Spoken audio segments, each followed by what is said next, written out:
We're gonna.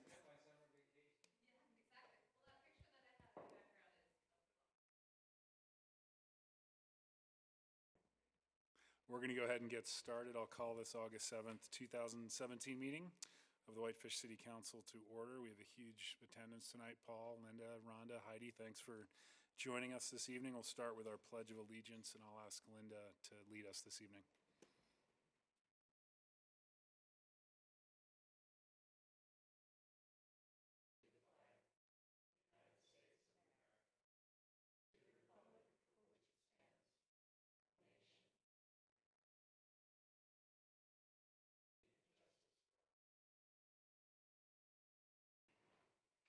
Thanks, Linda. We'll move on to item 3. We have a brief presentation tonight from Councilor Hildner, the presentation of our Peacemaker quilt that was provided to the Whitefish City Council temporarily from the Mennonite Church for our award this year. Richard, please.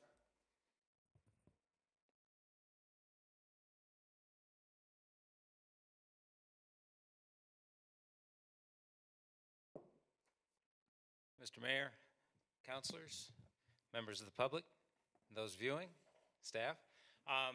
A year ago, February, the Whitefish City Council was awarded the Peacemaker of the Year award during the Martin Luther King Day celebrations in recognition of the work that the city collectively has done to promote human rights within our community. And as a result, we were presented with the Peacemaker of the Year quilt. And every year, the quilt is sent along to the recipients. So I'll get it right side up here. And each recipient has the opportunity to add a square to the larger quilt. This quilt piece was put together by our own staff person and planner, Bailey Minnick. She is quite the quilter, and I talked to her, and she said she would love to do it. So a big shout out to Bailey as well. But you can see what she has done here in the upper left-hand corner is the city's logo with a rainbow motif in the background and recognizing the Whitefish City Council. We'll have the opportunity to display this until next Martin Luther King Day when we will hand it off to the next recipient. So we'll find a place for it. Thanks, Richard. Thanks, Bailey, and congratulations, everyone, to the city. Yeah.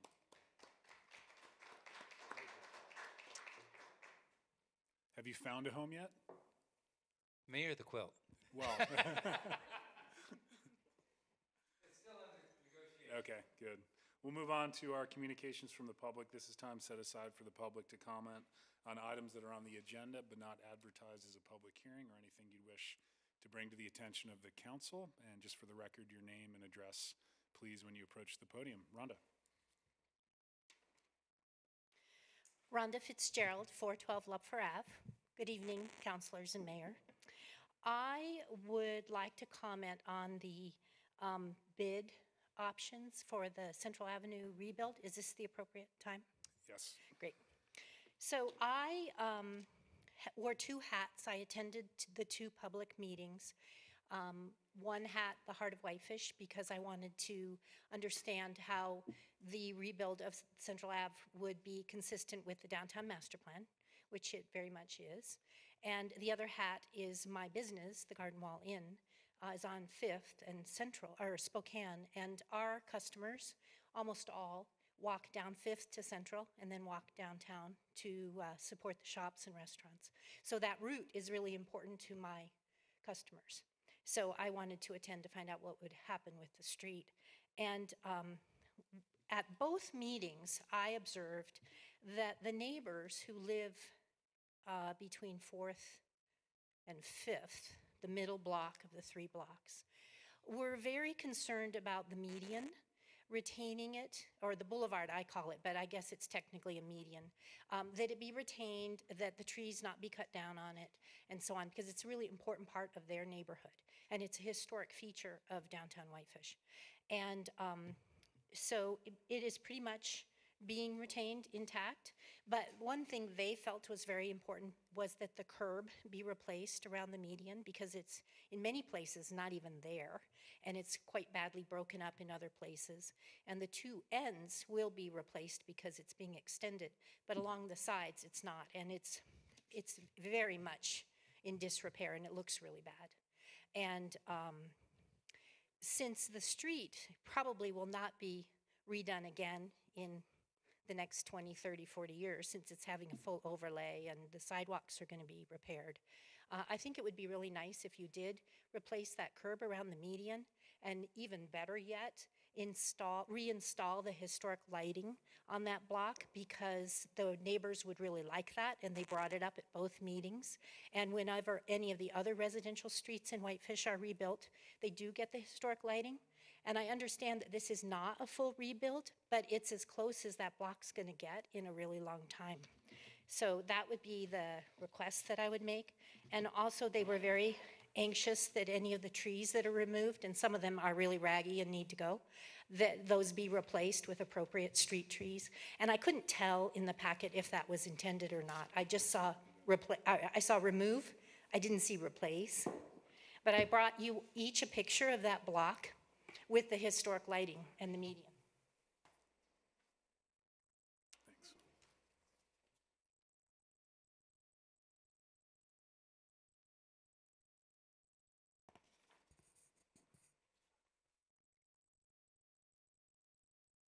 So I really hope that you will consider restoring that lovely block to its original kind of look and feel, because the neighbors care about that, and I think it would be a real asset, and I see that it's not very expensive. Thanks, Thank you. Rhonda. Appreciate the comments. Further public comment tonight? Paul?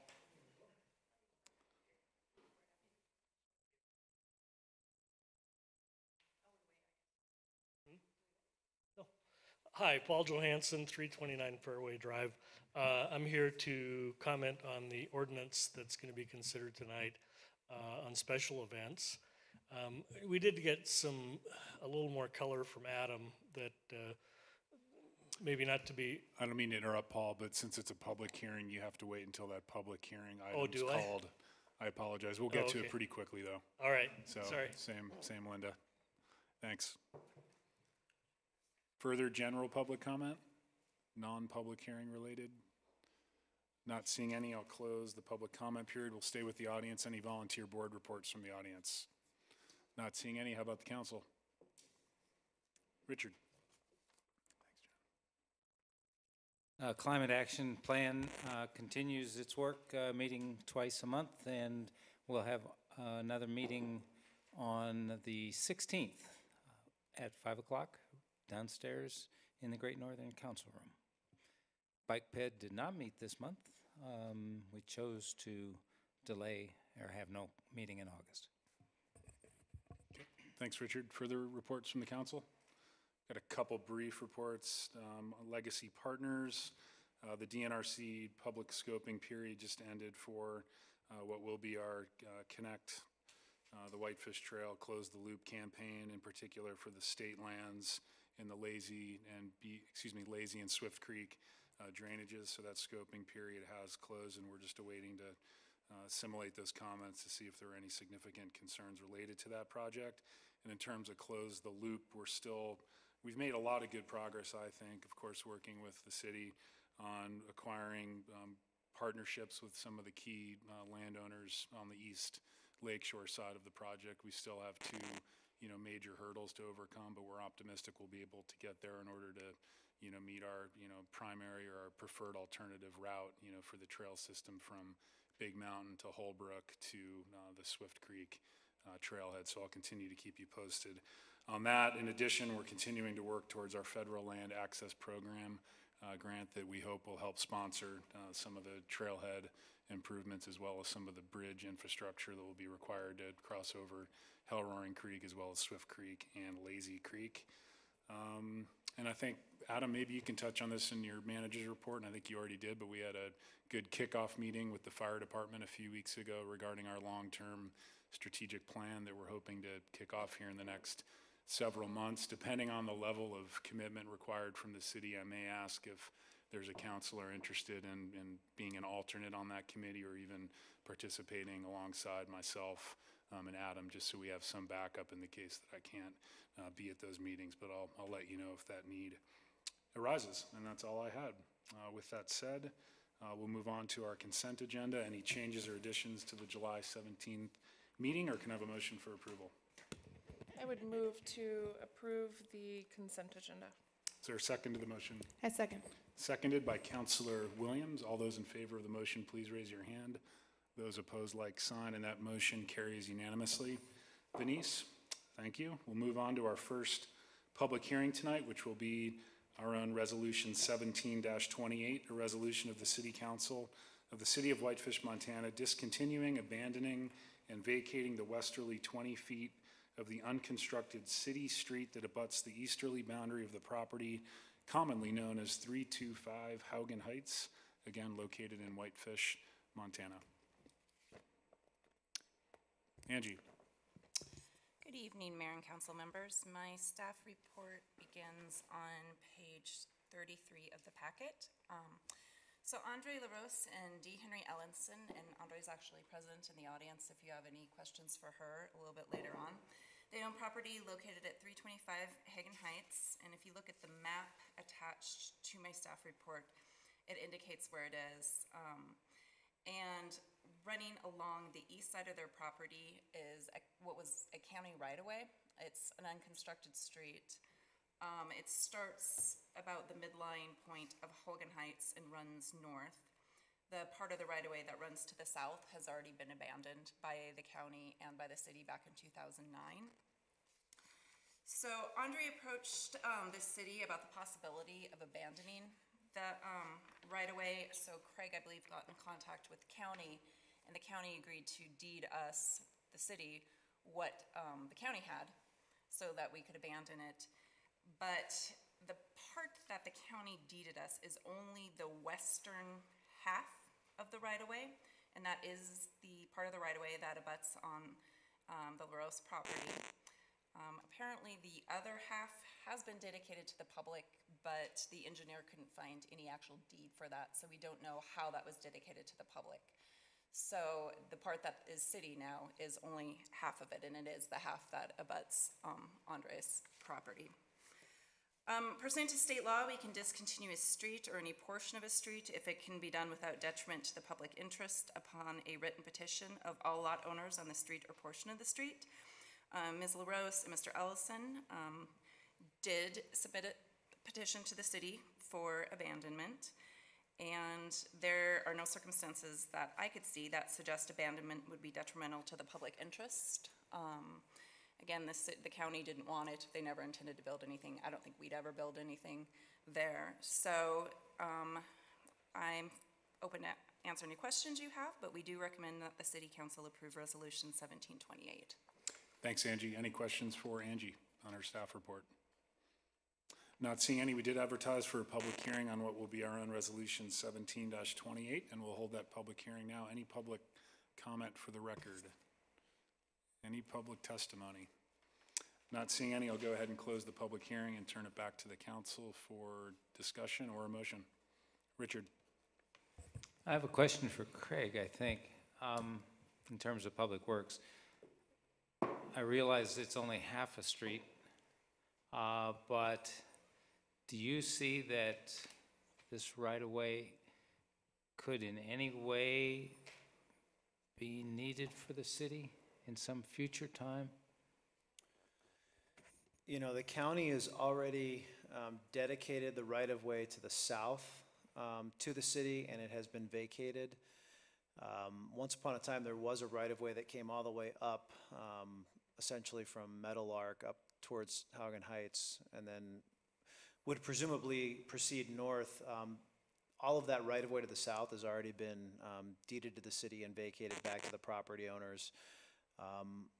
Andre and I, as well as the property owners to the east, which is Maple Hills, have or Maple Ridge, have discussed this, and I really don't see any need to the public.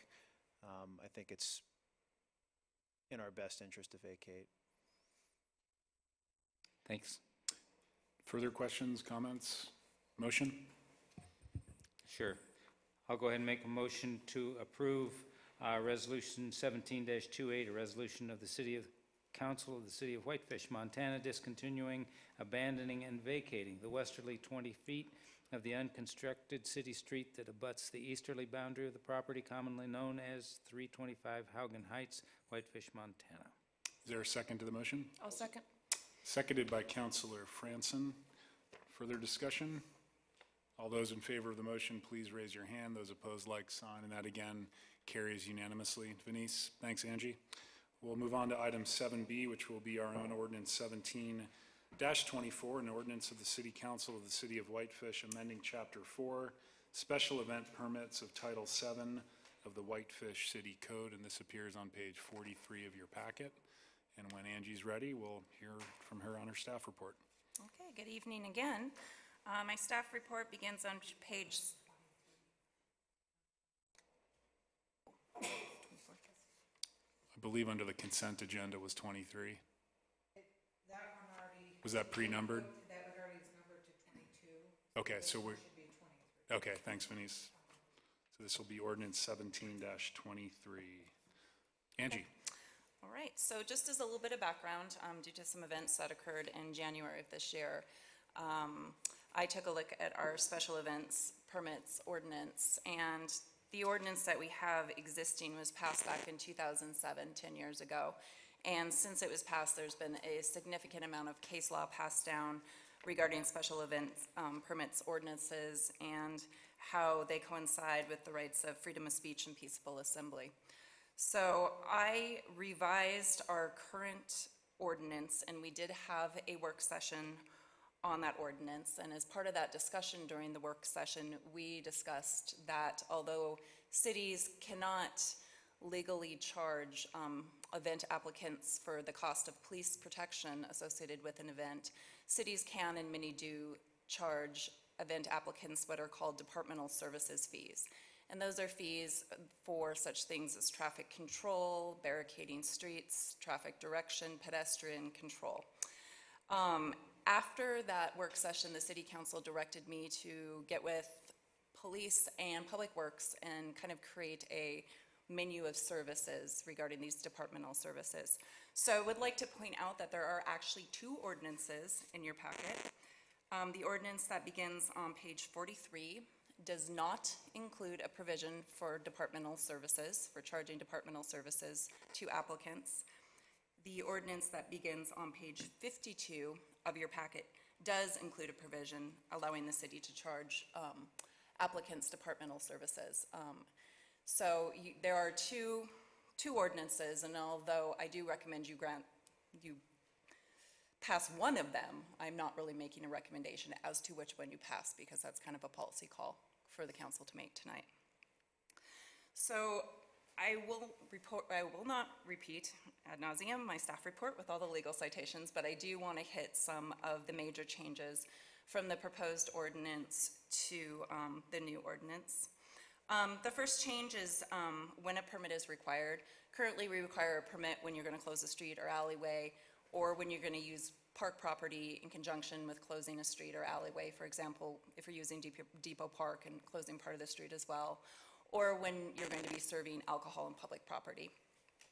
The new ordinance still requires a permit if you're going to be closing public property, streets, or exclusive use of a park, if you're going to be serving alcohol at on public property. But it also includes a permit for activities on park property that involve 75 or more people. And kind of the thought behind that is, if it's that big of a gathering, there is a possibility that it could impact park property. More pedestrian traffic on the grass, parking, traffic around the park. So the thought was that if you're going to have a gathering that large, the city should maybe have some input into how you use that property. The second change, or significant change, is that the new ordinance in 744 contains several exemptions. A lot of these, I believe, were probably already exempt from permits, for example, funeral processions or lawful picketing on a sidewalk, as long as you're not disrupting pedestrian flow. But the big exemption is for spontaneous events. And later in the ordinance, we discussed some timeframes. Our old ordinance had absolutely no timeframes for which you had to submit an application. So my understanding was sometimes Chuck was getting applications in Friday afternoon for an event to be held on Saturday. I don't think that allows the city to adequately plan for services or for the event itself. So in the new ordinance, there is a timeframe of 3 days before an event that involves expressive activity only, and 15 days for any other event. The original ordinance that we discussed at the work session provided a 10-day period for events not involving expressive activity, and at council direction, they changed that to 15. So although courts generally uphold time limitations, they require that we have an exemption for spontaneous events that involve expressive activity and that are organized in conjunction to fast-breaking news. So, for example, if a public official were to announce on Friday afternoon that he or she was going to be holding a press conference or a speech on Sunday afternoon, and a group wished to hold a protest in response to that, there is no way that they could obtain a special events permit in time to do that. So this exception, again, is required by the courts. It's only for expressive activity, and it has some limitations, which is that it has to be held in a park where there is not a previously authorized special event permit. If practicable, they should give the city manager 6 hours notice so we can kind of plan for services. And the organizers of the event shall submit a statement to the city manager setting forth the purpose of the event, if possible before, if not within 24 hours. And this was, again, at suggestion of council at a work session, and would serve to prohibit people from abusing this exemption and making sure it truly is for expressive events that are in relation to fast-breaking news. And of course, you can't consume alcohol, physically alter the park, or vend during these sort of events. So 7.4.5 sets forth what an applicant is required to provide to the city in their application. Our current ordinance doesn't contain any of these requirements, but they were on kind of a checklist, I guess, that we were using that was available on our website. I think they're pretty similar to what we've required before, but it probably needs to be codified so people actually know what we're looking for when they submit their event application.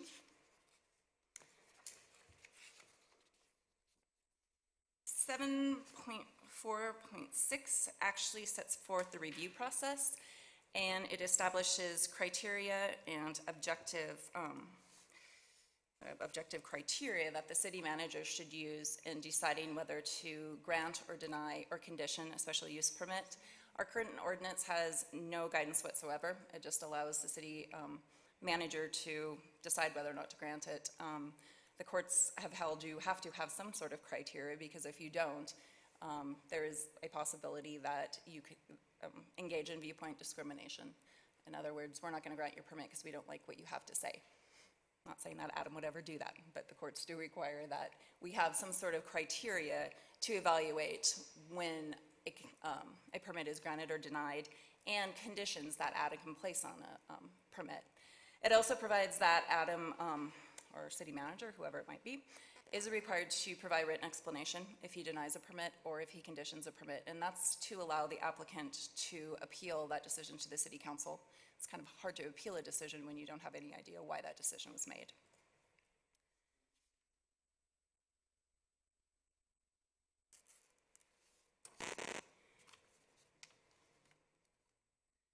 And that, I should also point out that the criteria for review also expressly states that in deciding whether or not to grant an application, we're not going to give any consideration to the message of the activity or event. So that's just kind of codifying that we're not going to engage in viewpoint discrimination. Although we may not like your message, we recognize that you have a First Amendment right to get your message out there.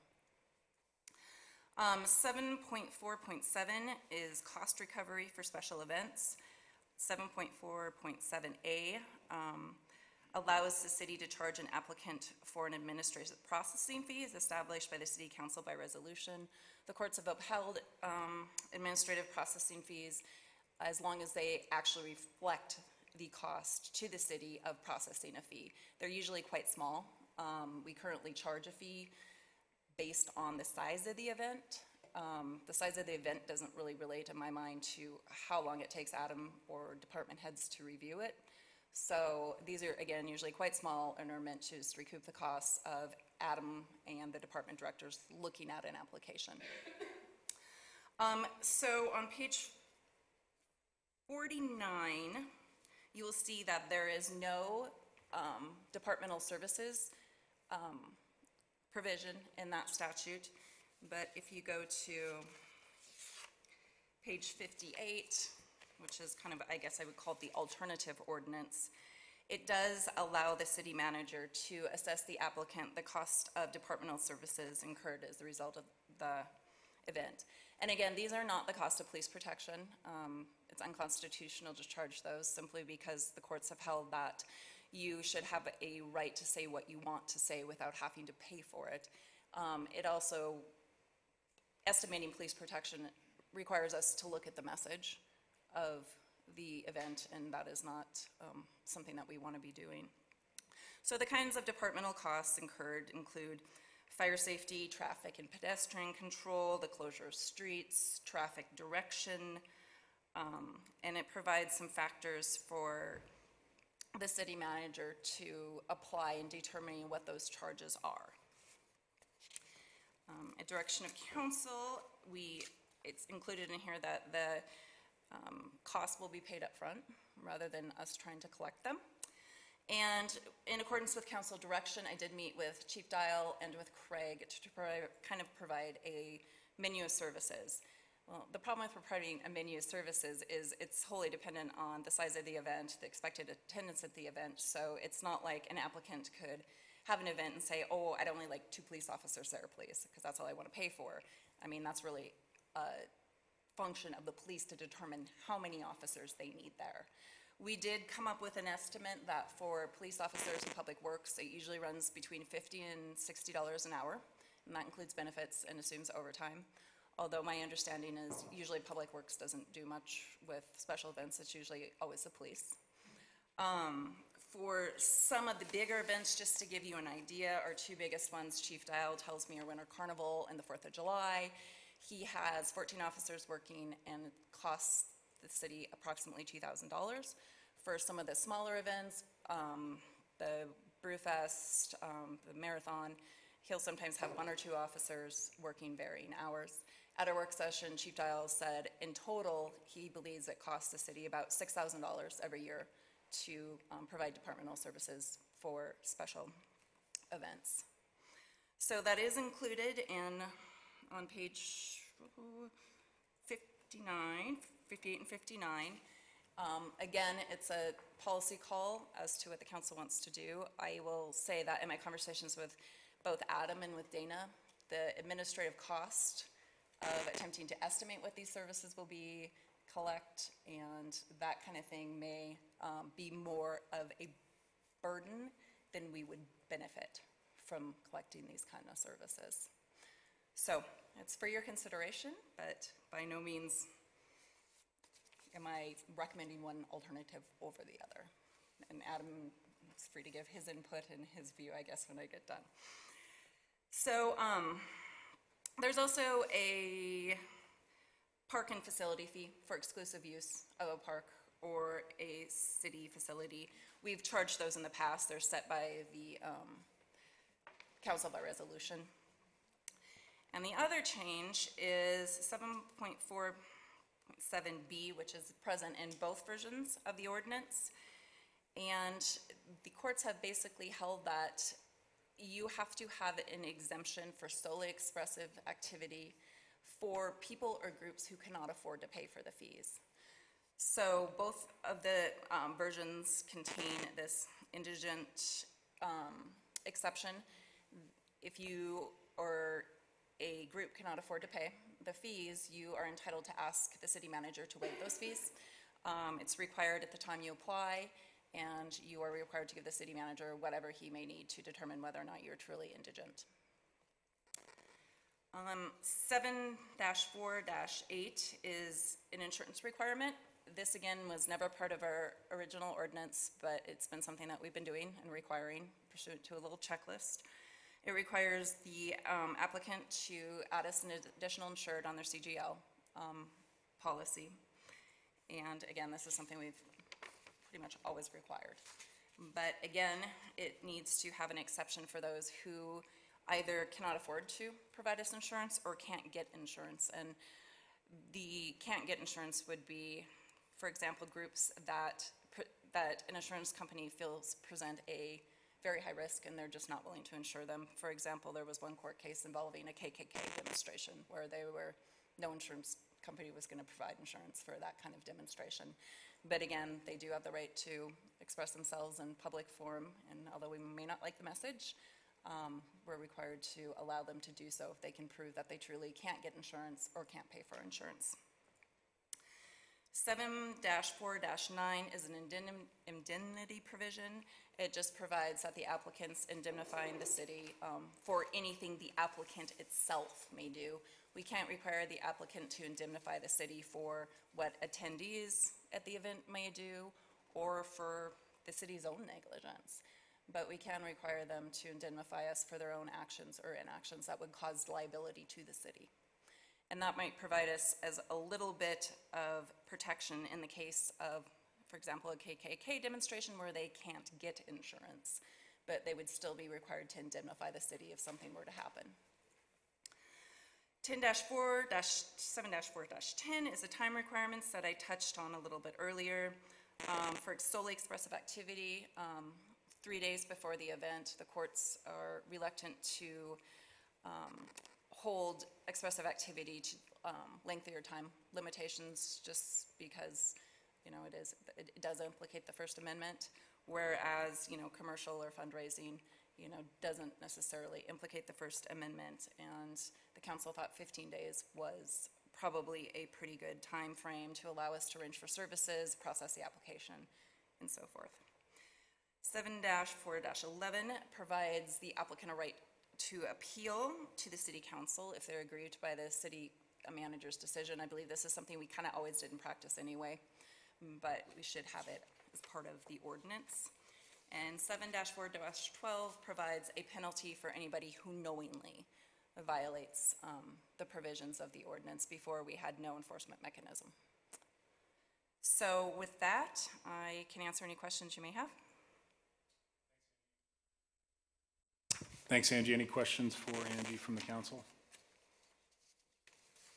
I had a few, Angie, if you don't mind. So on page 65 of the packet, you indicate, and I think you just explained it very well, that our existing ordinance does not require that an applicant pay an administrative fee, nor does it require by ordinance that we charge a park facility fee, yet we are already charging for those services, essentially.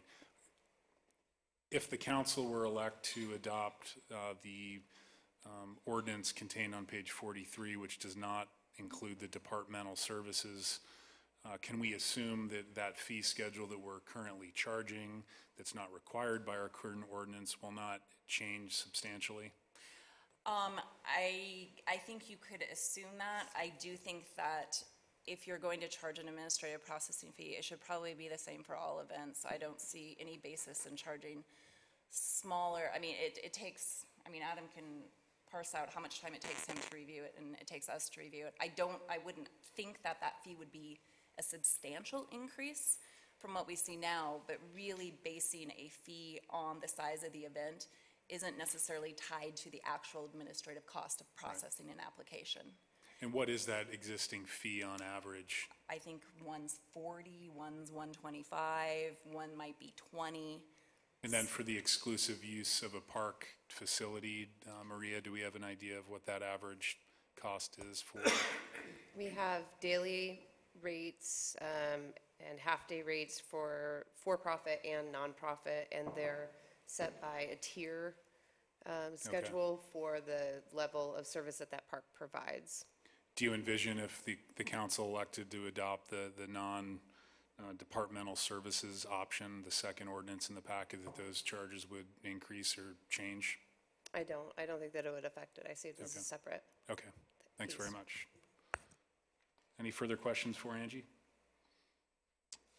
Katie? Just one quick correction on page 50, under 7-4-10, B, it's either at least 10 days or 15 in parentheses. That was a typo Dana just pointed out to me, so sorry. 15, yeah?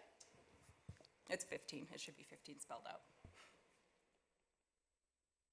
Okay, we did advertise for a public hearing on what will be our own ordinance 17-23, and we'll hold that public hearing now. Linda and Paul, if you'd like, your name and address for the record, please, before you provide comment. Linda Angrady, and my address 785 North Woods Drive, Whitefish, 59937. So, thank you.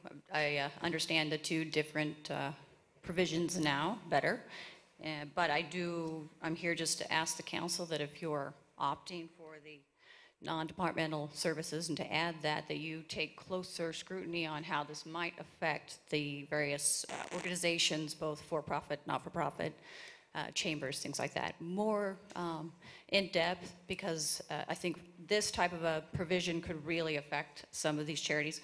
And if it's just a $6,000, maybe $7,000, $8,000, you're going to get back from that. I think in the long run, the services and things like that you get from these charities would probably outweigh that tremendously. So. Thanks, Linda. Appreciate the comments. If we have any questions, we'll certainly call on you. Paul? Now. Paul Johansson, 329 Fairway Drive. I'm the chairman of the Winter Carnival Board. So I'm here principally to speak on behalf of Winter Carnival, but also for other special events. I think it would be short-sighted to start charging and placing undue economic stress on some of these organizations that have these. In the case of Carnival, $2,000, if we had to come up with that, you know, we subsidize the parade every year. We lose $300 to $500 on it. But we bring, 10,000 people downtown to the shops and whatnot. If we had to layer on $2,000, it would probably jeopardize whether or not we can continue to do that. And after almost 60 years, that would be a shame if we couldn't continue that.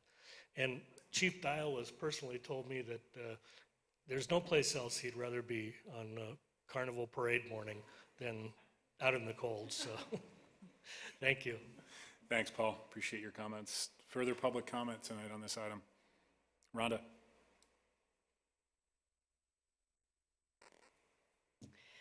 Rhonda Fitzgerald, 412 Lovefer, again. I think that small towns, the events that have gone on for a long time in a small town are kind of iconic to the place. And they really define the soul and heart of the community a lot of times. And a thing like the Winter Carnival or the fireworks, or when we had the national championship ski races and we had a parade, it was amazing. And that's how what people remember about their community and how they identify with it. And almost all of those things are put on by a group of volunteers who work really hard to make it happen at all. And when you kind of depress the ability for these groups to come together and put on things that in larger cities, they have an economic development office that puts on, they're important to the vitality of a community. And a lot of places have paid staff who are in salaries to create events to drive economic vitality. And in Whitefish, we have that happening, being done by volunteers, members of the community. And I know that in the case of the farmers market, which I've organized for 14 years now, that would be really prohibitive if there were extra administrative costs, because we have a team of volunteers. We actually pay the Parks Department a significant amount of money every year, and we've paid a $125 fee to the city to process the paperwork for the street closure. And I think about an average of $1,500 a year for the use of the park for a couple hours every Tuesday for 20 weeks. And most of the vendors at the farmers market are paying resort tax, 3% on the proceeds. So the city's got a revenue stream coming off these events. I mean, the same with Winter Carnival. Those vendors on the street are paying resort tax. So it isn't like it's all a cost to the city. I think it's just part of the commerce of the city. But more importantly, I think discouraging volunteers by making them feel that there are a lot of layers of bureaucracy and cost would be maybe not such a good idea. Thank you. Thanks, Rhonda. Any further public testimony tonight on this item? Not seeing any, I'll close the public hearing and turn it back to the council for a discussion or a motion. Jen? I would move to approve ordinance 17-23, an ordinance of the City Council of the City of Whitefish, Montana, amending Chapter 4 Special Event Permits of Title 7 of the Whitefish City Code as written on pages 43 to 51 of the council packet. This is the version that does not include a provision for departmental service fee recovery. And also making a minor correction to section 7-4-10-B to 15 days. Thank you, Jen. Is there a second to the motion? Second. Motion has been seconded by Councilor Hildner. Further discussion on the motion? I just want to, Jen, go ahead. Just a quick question regarding the appeal. I know we run into a few latecomers who have applied for a special event permit that maybe wouldn't have a chance for an appeal for a next council meeting prior to their anticipated event. Is it maybe some language we need to add into this ordinance or a timeline for a possible appeal for such an event? Sure, Jen, I think in there, they have to file it within 5 business days of the decision, and then it's heard at the next regularly scheduled meeting, or you guys could call a special session if you so chose to resolve that appeal. I realize it's kind of weird because of the timeframes for submitting the application and what if it's denied, and but. Okay. Further comments? I just want to be very clear. First of all, I 100% agree with the public comment that we received tonight, but at no point was it the council's intent or the staff's intent to place undue burden on our nonprofits that certainly host most of our events here in the community. We simply asked the question to look at the economics behind it to make sure that we're tracking accordingly and that burden isn't being transferred to our general fund, which ultimately is paid for through general tax dollars. So it was a housekeeping effort. I think the staff report was spot on. It provided the information we needed, and I certainly support the motion as stated. Further discussion? All those in favor of the motion, please raise your hand. Those opposed? And that carries unanimously. Thanks, Angie. We will move on to item 8, which is communications from Craig Workman, our Public Works Director. And we'll start with item A, which is consideration of awarding a contract for the Central Avenue reconstruction project. And Craig handed out a revised staff report just a few minutes ago, so please refer to that staff report as Craig presents his staff report to the council. Craig. Yes, good evening, Mayor and Council. I apologize. The staff report that was in the packet was the wrong staff report, and as much as I'd like to blame Michelle for this, it's clearly my fault. I emailed the wrong packet information. What you have in your packet is the staff report from when we authorized bidding a few meetings back, and so what I've done is hand out a hard copy of the actual staff report that I'd like to go over tonight. And I will put that up on the screen for you here. So as I'm sure everyone's aware, although you wouldn't be from reading the packet, we did bid the Central Avenue project on the 27th of July. We received 3 bids on the project. As everyone recalls, this is the stretch of Central Avenue that extends from 3rd Street all the way to 6th Street, with a couple of different project elements. From 3rd to 4th is the downtown shopping loop expansion, and then from 4th to 6th is simply water main replacement with some roadway work.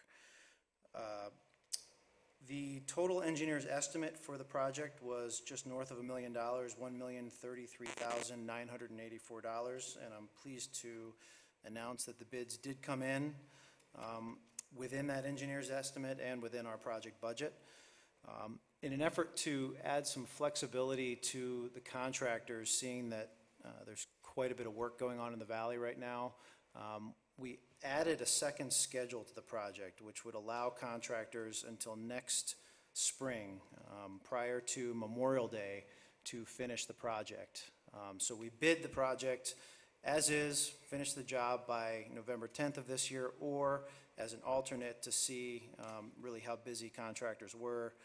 A second schedule was bid, which allowed contractors until the Friday before Memorial Day to finish the project. So a breakdown of the bids is as follows. For Schedule 1, which is to complete the project prior to November 10th of this year, LHC was the low bidder at $1,004,354.33. At the council's request, we did also include an alternate to the bid, which is the replacement of the curb and the median. And LHC's bid for that was $40,542.29. So that's what you're looking at on the screen right there. Now, on the second schedule, which allows contractors until next spring to finish the project, we did see a reduction. Watson Excavating was actually the low bidder on that second schedule. Their price was $911,469.70. And their cost for the alternate, which is the replacement of the curb, the median curb, between 4th and 5th Street, was $28,154.60. So we see about roughly $100,000 in net savings if we are willing to defer the project or delay the completion of the project. With both of the schedules, I should mention that they still need to complete the work from 4th to 6th Street this year. The second schedule simply allows additional time to finish that downtown shopping loop extension until next spring. And so that's a discussion that we should probably have, or we'll need to have in the award of the project. So in terms of the finances, we did budget $1 million for this project this year. We budgeted $300,000 from the street fund, $500,000 from TIF, and $200,000 from the water fund. So if we're looking at the project from Watson, we can essentially afford the entire project within the project budget. Again, that does delay the 3rd to 4th Street completion until next year. So with that, you know, I guess at this point, I did recommend in this, the staff report, although you're seeing it for the first time, that we award the project to Watson. The thing that we'll want to talk about and probably maybe get some direction on is whether the council's comfortable with that, that delay in the project. So again, I apologize that you guys did not have this material in front of you over the weekend, but I'm happy to answer any questions or if there's any portion of that that doesn't make sense. Thanks, Craig. We'll start with Jen. Craig, would the work on the second schedule, would the work that needed to be accomplished this fall include the intersection at 4th and Central?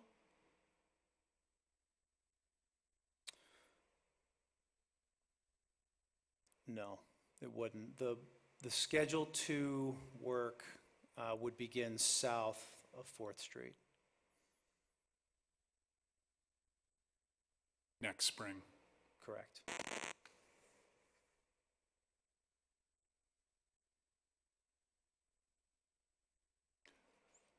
I guess before we make a motion, I'll just throw it out there. While I like saving $100,000, I think the impact, whether it's between 3rd and 4th or 4th and 6th, is the same on the businesses between 3rd and 4th. And to hit them for 2 seasons in a row would be difficult for businesses in that area. So if at all possible, I'd like to see us try to get this done this fall. I do like that we've got the bid alternate in here for the curb and gutter the whole way. Craig, I don't know that you were in the room or possibly entered the room when Rhonda was providing her comments earlier this evening about potentially putting in streetlights in that median between 4th and 5th. Do we have that as a part of this bid or not? No, the alternate, as it was designed in the bid, is simply for the replacement of the curb in that median. It did not include the upgraded street lighting. That would be an additional cost of, in round numbers, about $6,000 per light. We do have the, the standard downtown double lamp fixtures that we're showing between 3rd and 4th Street, but we did not carry that south of 4th, and the bid alternate was simply for the median replacement or the curb replacement. The other thing I'd note, just real quickly, sorry to interrupt, in terms of disruption to the businesses, we have a very specific traffic plan for the 2 schedules of work. Regardless of when the work is done, it's required that the work from 4th to 6th be finished first, and that portion of the project does not allow any construction traffic on 3rd. And so to complete the work between 4th and 6th, whether we're doing it, well, regardless, we do that this fall. Even if we delay the work from 3rd to 4th, we wouldn't have any traffic between Spokane and Central on 3rd, or Baker and Central on 3rd.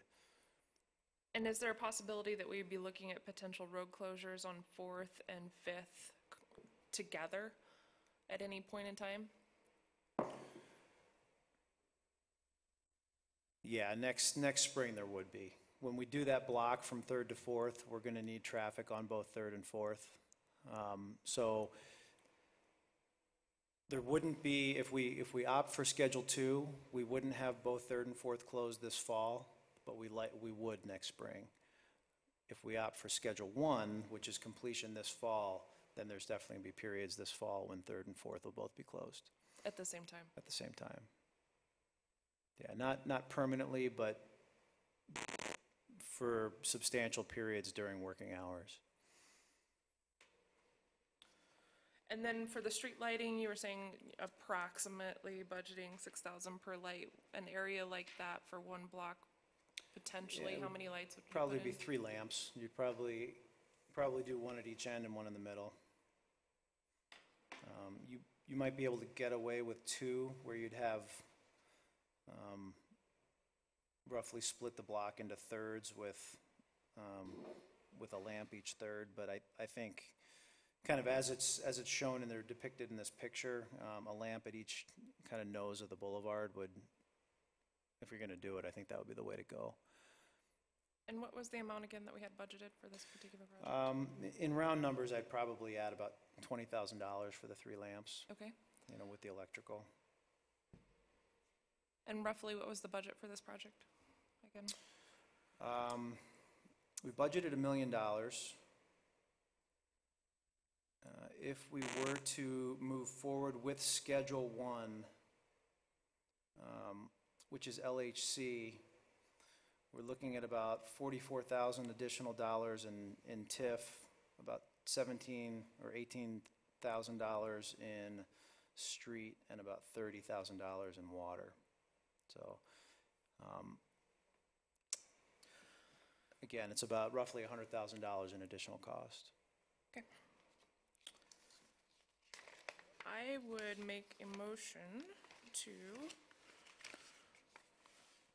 award a contract for Central Avenue reconstruction project to Watson Excavating on Schedule 2, not to exceed $939,624.30. Is there a second to the motion?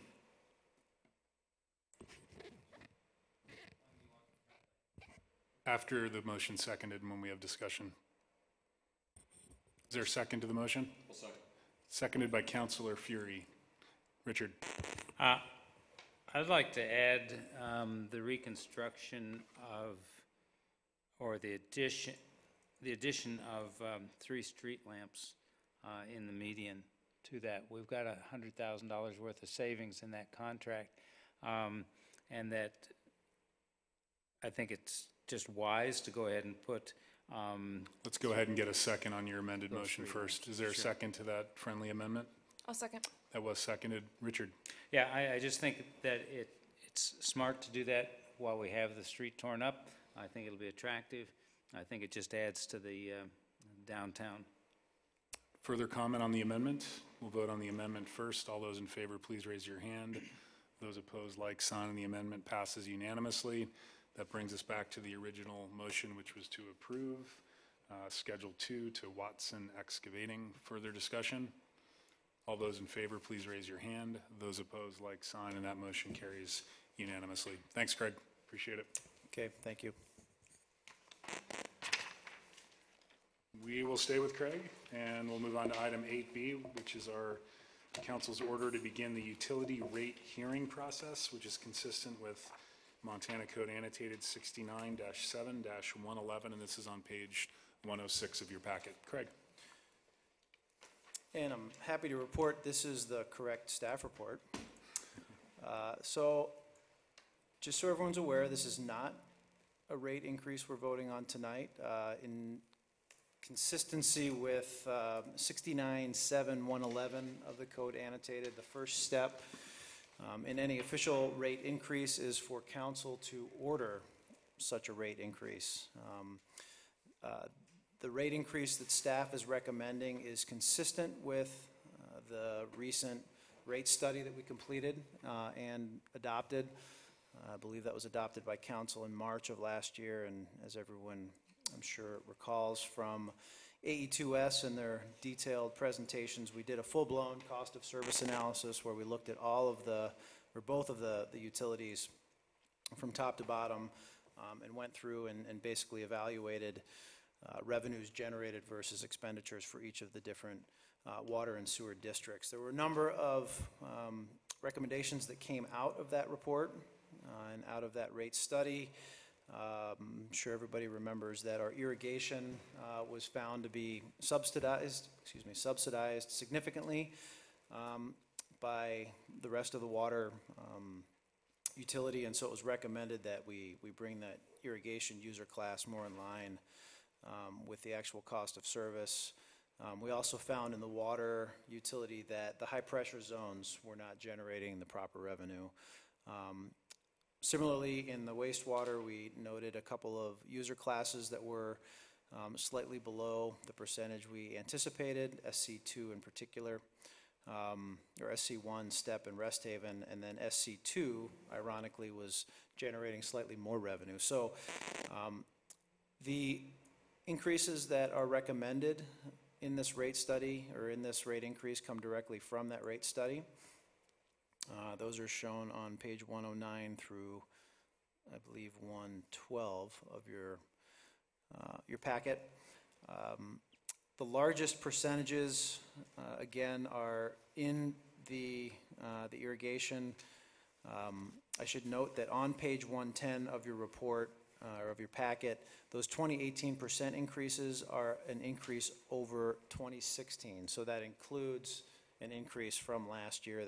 Those are not changes from last year. Those are changes from 2016. So that 20.5% increase that you're seeing in a standard 5/8 irrigation bill was already increased 15%. So it's really only about a 5% increase from last year. We don't have real good numbers to report yet in terms of that irrigation revenue increase, because we just started seeing that this irrigation season, and those numbers are really come in, I think, after the termination of this irrigation season in the next month or so. Nonetheless, we have gone through and looked at the increases that are recommended through AE2S, and we think that they're still in line with what we're seeing as far as revenues, and we do recommend that we move forward with those. In terms of the schedule, should council direct this rate increase, there will be a mailing that goes out to all customers next Monday. That would be August 14th, followed by 3 publications, August 16th, 23rd, and 30th, followed by an actual hearing on the 7th of September. So based on that, it is staff's recommendation that we proceed with the rate increase as presented in this packet. Thanks, Craig. Any questions for Craig on his staff report? Not seeing any questions, discussion, or a motion. Andy? I would move that we begin the utility rate hearing process consistent with Montana Code annotated 69-7-111. Second. That motion was seconded by Councilor Williams. Further discussion on the motion?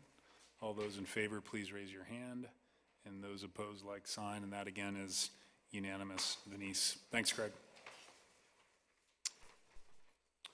We'll move on to communications from our Fire Chief, Joe Page. In front of you, you have what will be ordinance, I believe, 17-25, an emergency ordinance of the city, 24, excuse me, an emergency ordinance of the City Council of the City of Whitefish, Montana, placing a Stage 2 fire restriction within city limits, providing an exception, and waiving the second reading with an immediate effective date. And this is on page 115 of your packet. Chief Page. Good evening. If you haven't noticed, it's a little dry out there and hot. I've gotten some reports, graphs from the 1,000-hour fuel moistures, which measure the large diameter wood that's laying on the ground. Back on April Fool's Day, we were higher than we've ever been with our 1,000-hour fuels as far as moisture content. As of August 1st, we're lower than we've ever been. So we've taken a drastic change in the fuel moistures, which we've all recognized in our lack of rain. I'd like at this time, the county has already enacted a Stage 2 as DNRC and the State Forest Service. So right now, we're the only pocket in this part of Flathead County that does not have a Stage 2 fire restriction. So I'd like to respectfully request that we put a Stage 2 in. It really helps with the enforcement to not be having people trying to figure out if they're in the city, not in the city, what they can do and what they can't do. So I'm just really looking to be uniform across the board. We're very dry out there and definitely worried. And by the way, fire season starts in another week. Thanks, Chief Page. Any questions for the chief? Richard. Chief, what is that current or that August 1,000-hour fuel moisture? In the Stillwater, the North Tally Lake area, it's at about 11%. Thanks. Further questions for the chief? More motion? 12% is kiln dried. I'd move to approve ordinance 17-24, an emergency ordinance of the City Council of the City of Whitefish, Montana, placing a Stage 2 fire restriction within city limits, providing an exception and waiving the second reading with an immediate effective date.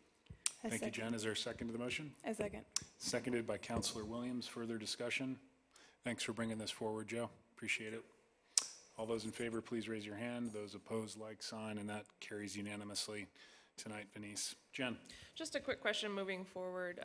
It seems like for items of this nature, it should be something that's in the purview of the fire chief. Is there a state requirement that council approves such an action, or can we just grant the fire chief the ability to do something like this in the future? I mean, obviously the fire chief can't enact an ordinance, but can he get us into Stage 2 fire restrictions without a council meeting? So I'm going to save Joe. Last year, I believe, I think Joe just did it by order. And I reviewed the ordinance for Joe, and we considered just doing that by order. I think you can do it either way. I do think Joe probably has the authority to just order those. I believe last year, maybe it was the year before. Year before, yeah, with the fireworks. Yeah, we did a press release and just kind of an order from Joe. So I think we can do it either way. I think having it as an ordinance kind of gives it the force of law. It might, provide Joe some more enforcement ground, I guess. Thank you. Move on to item 10A. You have Adam's report enclosed with your packet. Any questions for Adam? Adam, anything additional to report on? No, you kind of made mention of the kickoff to the fire department strategic planning. I don't want to steal any of Joe's thunder if he wants to comment on it, but I made a quick little note in there. This is going to be an ongoing thing. We're looking to have a little committee and stuff, but right now we're just working on presentations to the fire district, and I think that's probably going to take place in October, but hopefully this will kind of map out the direction for our fire department for the, at least for the foreseeable future. So Joe, if you have anything to add. Okay. Great. And with Thanks, that, Adam. I don't have anything else to add. All right, appreciate it. We'll move on to item 10, which is communications from the mayor and city councilors. You have enclosed in your packet a draft letter from Planning Director Taylor to the Flathead Planning Board regarding their upcoming public hearing regarding the Highway 93 South corridor plan. Any comments on that letter? I believe Dave sent that out about a week and a half ago, if I'm not mistaken. Richard, I know you have some comments.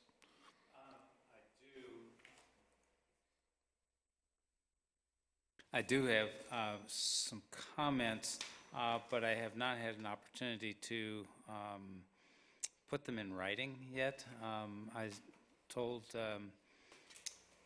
Director Taylor that I would get with him to give him my thoughts and ideas. Okay. But I just ran out of time today, so.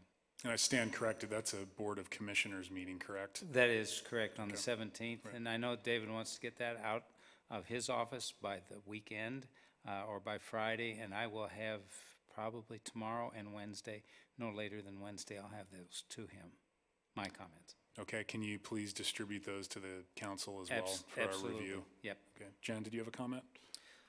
I've already provided my comments back to Dave in that I thought his comments were very thorough, and I agreed with all of his comments.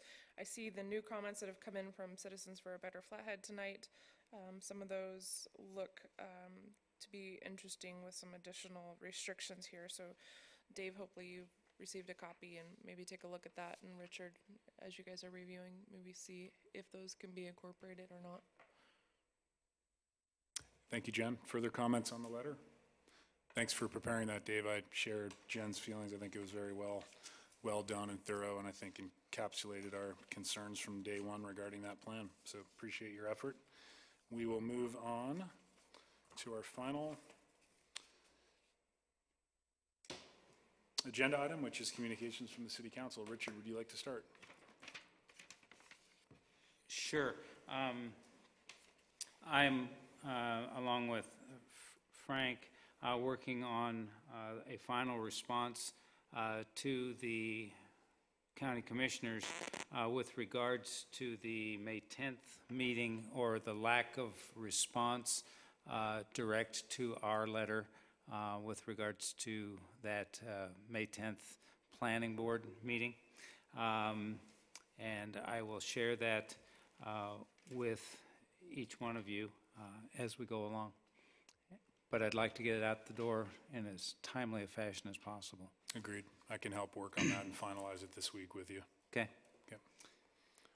Anything further? Nope. Thanks. Andy? Actually, just one thing. In our resort tax meeting on July 26th, we were discussing the Summers project and discussing all of the green ash trees that are in the boulevards there, many of which are all going to have to be replaced. And I just had a thought, and I've thought of it in the past, and it's not a policy that we currently have, and I'd like to see us get it on an agenda sometime in the future, and the committee seemed to think it was a good idea. But we typically have a budget for street tree replacement for a X caliber, but a lot of people may not live to see that tree be very big. And so I was wondering if we couldn't put a policy in place that would allow homeowners to contribute to the size of a larger tree should they want one in front of their house, which could do a couple of things for us. One, we'd get a little more even age stand, so we wouldn't see everything dying off at the same time over the years possibly, and also give the benefit for a homeowner to have a little bigger tree in front of their house. And I think we might find that we probably get most people, Doug Reed, for example, said, I'd do that in a heartbeat. So whatever it takes us from tree committee or park board or where Public Works, like like to see that come through as an agenda item, set a policy for that, and get that back to the council for us to work on. Would that have to start at the tree committee, Maria, in your opinion, or Parks Board for that matter? It's a cost, so it would go to the council. It probably wouldn't be a park board tree committee. It's one of those gray area ones. Okay. I did tell Jen Seibrunt, our landscape foreman, to have it as a discussion at the tree advisory and just to see what their thoughts were on it. But we've been having some positive feedback just in discussions, so. Do you want this brought back as an agenda item after the tree Yeah, I committee think it should come back to meets? us as an agenda item, and then my suggestion would be we would have a menu of different sizes and what the upcharge would be for people, and they could choose. So. Council supportive of that as a future agenda item? All right, thanks, Andy. And other than that, I just want to thank Craig for his great job on the financial part of the Resort Tax Committee presentation in Dana's absence, so that was awesome. But anyway, thank you. Thanks, Andy. Jen? I would like to see us, in light of the recent Stage 2 fire restrictions request, maybe provide Angie and the fire chief with a few more tools to be able to enact that quicker in the future and give fire chief the authority to do that. So if we could possibly draft an ordinance that would do such a thing, providing a policy for benchmarks of when that might be enacted, when fire chief could go ahead and place those restrictions in the future.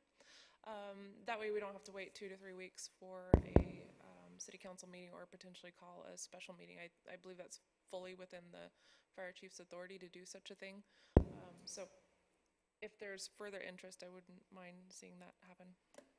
Yeah, agreed.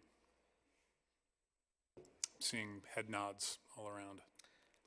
And then the last one is we've been waiting to see some potential negotiations occur for the parking structure retail space. And I would just suggest maybe if we don't see something happen by the end of the month, maybe we get a little report on where we stand with what may be the holdbacks or the holdups next month, potentially.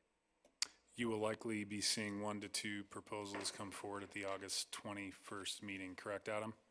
Great. And possibly one additional at the beginning of September, so we'll be able to have that discussion here in a couple weeks. Great. So. Katie. So quite a few of us have been working with the Whitefish Strategic Housing Plan Committee, and discussion came up in regards to the snow lot. And this is in no way committing the snow lot to any type of project, but we came to discover that the snow lot is actually not included in the TIF district. And what I would like to do, if I have the majority of council, is I'd actually like to extend the TIF district into the snow lot and direct staff to start to draw that up so that whatever may happen to the lot, whatever we decide to do with it, we could actually potentially utilize the TIF funds before they sunset. And we can kind of set ourselves up for success and get the ball in motion as we have such a short timeline that's closing in on us. So, and if you have any questions, I can answer that as well. Does that make sense to the council? I spoke to Katie about this last week, and I think similar to what we went through with the high school, we need to declare the property blighted, then bring it into the TIF district before an actual project could be TIF eligible. But I think she brings up a great point, and it's pretty timely given the fact that we're going to be wrapping up our strategic plan here pretty quickly. Andy. Yeah, Katie and I talked about this today, and I know Adam at our meeting and Rhonda was there too also at our meeting on Friday. It does seem to be a little bit of a foregone conclusion by certain members of either the various committees and or the consultant that that's what the snow lot is going to be. It's going to be affordable housing. And I don't know that that decision has been made. I think it's being made for us by people that are kind of outside the process. So I think this is one step for us to also kind of start to have that discussion a little bit. I'm not saying that it's not, but I don't know that it's a foregone conclusion that it is. But should it be, I think Katie's right on the money. We need to have the tools in place to do something with it when something comes along. So. Seeing general support from the council to bring us back a staff report and maybe explain what that process would look like in a timeline. Great.